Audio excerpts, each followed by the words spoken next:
একদিন বিশ্বনবী হযরত মুহাম্মদ সাল্লাল্লাহু আলাইহি ওয়াসাল্লাম মদিনার এক সরু রাস্তা দিয়ে হেঁটে যাচ্ছিলেন। রাস্তার ধারে বসে এক বৃদ্ধ মহিলা কাপড় বুনছিলেন। তিনি ছিলেন একজন কাফির এবং নবী সাল্লাল্লাহু আলাইহি ওয়াসাল্লামের প্রতি বিদ্বেষ পোষণ করতেন। তিনি যখন দেখলেন নবীজি তার রাস্তা দিয়ে যাচ্ছেন, তখন তার হাতে থাকা ময়লা এবং আবর্জনা নবীজির দিকে ছুঁড়ে মারলেন। নবী সাল্লাল্লাহু আলাইহি ওয়াসাল্লাম কিছু না বলে শান্তভাবে নিজের পথ ধরে এগিয়ে গেলেন। পরদিনও একই ঘটনা ঘটল, কিন্তু নবীজি তার মৃদু স্বভাব এবং ধৈর্য বজায় রাখলেন। এভাবে দিন কাটতে থাকলো, আর প্রতিদিন সেই মহিলা নবীজির প্রতি অপমানজনক আচরণ করতেন। কিন্তু নবীজি কখনো তার প্রতি রাগান্বিত হননি বা কোনো প্রতিশোধ নেননি। কিছুদিন পর সেই বৃদ্ধ মহিলাকে আর দেখা গেল না। নবীজি জানলেন যে তিনি অসুস্থ। নবীজি তার বাড়িতে গেলেন এবং তার স্বাস্থ্যের খবর নিলেন। মহিলা অবাক হয়ে জিজ্ঞেস করলেন, আপনি কেন আমার খোঁজ নিতে এসেছেন, যখন আমি আপনাকে প্রতিদিন অপমান করেছি? নবী সাল্লাল্লাহু আলাইহি ওয়াসাল্লাম শান্তভাবে উত্তর দিলেন, মানবতার প্রতি ভালোবাসা ও সহমর্মিতা আমাদের ধর্মের মূল শিক্ষা।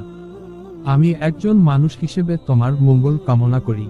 মহিলা তার আচরণের জন্য লজ্জিত হয়ে পড়লেন এবং নবীজির দয়া ও সহমর্মিতায় অভিভূত হয়ে ইসলাম গ্রহণ করলেন। এই গল্পটি আমাদের শিক্ষা দেয় যে সহিষ্ণুতা, ভালোবাসা ও ধৈর্যের মাধ্যমে অন্যের হৃদয় জয় করা সম্ভব। একদিন মক্কার এক গরিব অসহায় নারী ছিল যার নাম রাবিয়া। তার সংসারে ছিল না কোনো সুখ বা সমৃদ্ধি। তার স্বামী মারা যাওয়ার পর তার জীবনে একেবারে অন্ধকার নেমে এসেছিল। একদিন রাবিয়া রাস্তার পাশে বসেছিল, তার চোখে জল ছিল। তিনি হতাশ ছিলেন, কিছুই যেন ভালো লাগছিল না। ততদিনে বিশ্বনবী মুহাম্মদ সাল্লাল্লাহু আলাইহি ওয়াসাল্লাম সেখানে আসছিলেন। তিনি রাবিয়ার দুঃখ দেখে তার কাছে এলেন। তিনি রাবিয়াকে সান্ত্বনা দিতে বললেন, মাতা, আল্লাহর রাহে ধৈর্য ধারণ করো। ঈমান রেখে কঠিন সময় পার করতে হবে, আল্লাহ তোমার সাহায্য করবেন। রাবিয়া অবাক হয়ে গেলেন, কারণ তিনি জানতেন না এই মহাপুরুষটা তাকে এমন ভালোবাসা ও সহানুভূতির সঙ্গে কথা বলবেন। তার কথা শুনে রাবিয়া অনুভব করলেন যেন আল্লাহ নিজে তাকে সাহায্য করতে এসেছেন। তার মনে শক্তি ফিরে এল এবং তিনি অল্প সময়ে তার কষ্ট কাটিয়ে ওঠার চেষ্টা করলেন। দিনগুলো চলে গেল। রাবিয়া তার দিনযাপন চালিয়ে যাচ্ছিলেন, কিন্তু তিনি কখনো বিশ্বনবী সাল্লাল্লাহু আলাইহি ওয়াসাল্লামের কথা ভুলে যাননি। একদিন যখন রাবিয়া আরও একবার অসুস্থ হয়ে পড়েছিলেন, তখন নবী সাল্লাল্লাহু আলাইহি ওয়াসাল্লাম আবার তার বাড়িতে এসেছিলেন। তিনি তার জন্য দোয়া করলেন এবং বললেন, আল্লাহ তোমার কষ্ট দূর করবেন, তুমি ধৈর্য ধরো। এই অভ্যর্থনা এবং ভালোবাসায় রাবিয়া অনুপ্রাণিত হলেন। তিনি বুঝতে পারলেন বিশ্বনবী সাল্লাল্লাহু আলাইহি ওয়াসাল্লাম শুধু একজন নেতা নন, তিনি মানুষের প্রতি স্নেহ এবং সহানুভূতির প্রতীক। তিনি কখনো কোন পার্থক্য করেননি, ধনী বা গরিব, পুরুষ বা নারী, কেউই তার কাছে ছিল না ছোট বা বড়। তিনি সবার প্রতি অভ্যন্তরীণ ভালোবাসা ও সহানুভূতি প্রকাশ করেছেন। রাবিয়া তার জীবনে এক নতুন আশার সূচনা পেলেন। তিনি বিশ্বনবী সাল্লাল্লাহু আলাইহি ওয়াসাল্লামের দয়ালুতা ও ভালোবাসা দেখে অনুপ্রাণিত হয়ে সমাজে আরও অনেক মানুষকে সাহায্য করতে শুরু করলেন। এর ফলে তার জীবনে সত্যিকার শান্তি এবং সমৃদ্ধি এল।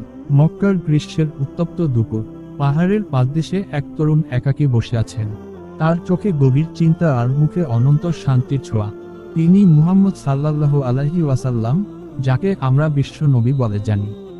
তার জন্ম হয়েছিল 570 খ্রিস্টাব্দে কুরাইশ বংশে। এতিম হয়ে বড় হয়েছেন তিনি। ছোটবেলায় পিতৃহীন ও মাতৃহীন হয়ে দাদা ও পরে চাচা আবু তালিবের আশ্রয়ে বেড়ে উঠেছেন। তরুণ বয়স থেকেই মুহাম্মদ সাল্লাল্লাহু আলাইহি ওয়াসাল্লাম ছিলেন সততা, ন্যায়পরায়ণতা এবং সহমর্মিতার মূর্ত প্রতীক। ব্যবসায়িক কাজে তার সততা এতটাই প্রসিদ্ধ ছিল যে লোকেরা তাকে আল আমিন, বিশ্বস্ত নামে ডাকত। এই গুণগুলো তাকে শুধু মানুষের প্রিয়ই করেনি, বরং তাকে আল্লাহর বিশেষ প্রেরিত হিসেবে গড়ে তোলে। 40 বছর বয়সে হেরা গুহায় ধ্যানরত অবস্থায় তিনি প্রথম ওহী লাভ করেন। আল্লাহর পক্ষ থেকে জিবরাইল তার কাছে আসেন এবং বলেন, পড়, তোমার প্রভুর নামে যিনি সৃষ্টি করেছেন। এই বার্তা ছিল কুরআনের প্রথম আয়াত। মুহাম্মদ সাল্লাল্লাহু আলাইহি ওয়াসাল্লাম তখন থেকে আল্লাহর পথে মানবজাতিকে দাওয়াত দিতে শুরু করেন। তবে মক্কার কুরাইশ নেতারা তার বার্তার বিরুদ্ধে কঠোর অবস্থান নেয়। তাকে এবং তার অনুসারীদের নানা রকম অত্যাচার, সামাজিক বর্জন ও নিপীড়নের মুখোমুখি হতে হয়। কিন্তু মুহাম্মদ সাল্লাল্লাহু আলাইহি ওয়াসাল্লাম ছিলেন দৃঢ় প্রতিজ্ঞ। তিনি জানতেন তার মিশন আল্লাহর আদেশ পালন এবং মানবতার কল্যাণ নিশ্চিত করা। 13 বছর ধরে মক্কায় দাওয়াত দেওয়ার পর তিনি মদিনায় হিজরত করেন। সেখানে তিনি একটি ন্যায়পরায়ণ রাষ্ট্র প্রতিষ্ঠা করেন, যা ইতিহাসে মদিনার সনদ নামে পরিচিত। মদিনার সমাজে ধর্ম, ন্যায় বিচার এবং সাম্যের আদর্শ প্রতিষ্ঠা হয়।